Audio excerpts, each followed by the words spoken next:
नमस्कार, मैं ललित। मध्यकालीन भारत की श्रृंखला में आज मैं आपको रजिया सुल्ताना के बारे में बताऊंगा। रजिया सुल्ताना दिल्ली सल्तनत की एकमात्र महिला शासिका थी।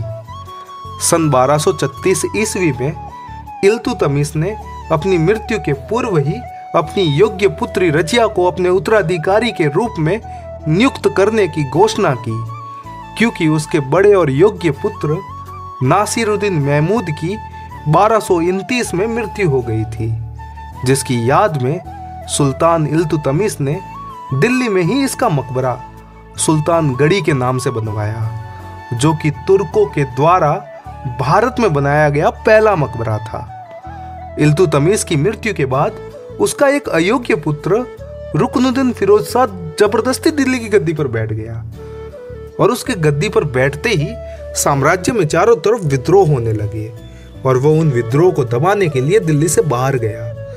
तो रजिया ने इस स्थिति का फायदा उठाकर लाल वस्त्र पहनकर जुमे की नमाज के वक्त जनता के सामने अपने वास्तविक उत्तराधिकारी होने की बात कही।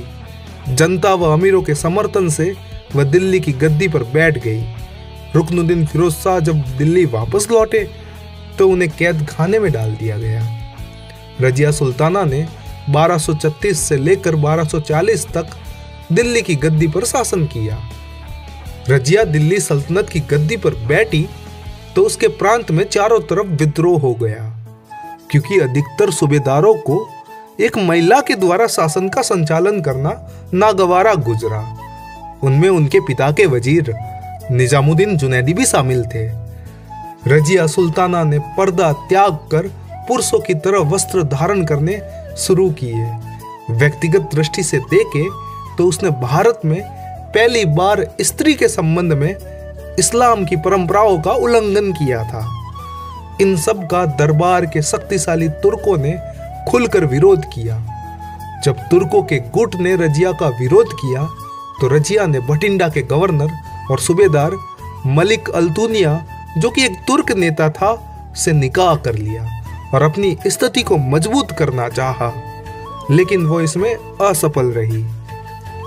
लेकिन कुछ समय के बाद मलिक अल्तुनिया और रजिया की मित्रता हो गई और दोनों ने अपनी सेना लेकर साम्राज्य के विद्रोहियों और बहराम शाह को पराजित करना चाहा, किंतु सभी तुर्कों ने मिलकर रजिया और अल्तुनिया की कैथल नामक स्थान पर हत्या कर दी, और इस तरह दिल्ली सल्तनत के इतिहास की पहली महिला शासिका के वजूद को पुरुष प्रधान समाज ने मिटा दिया।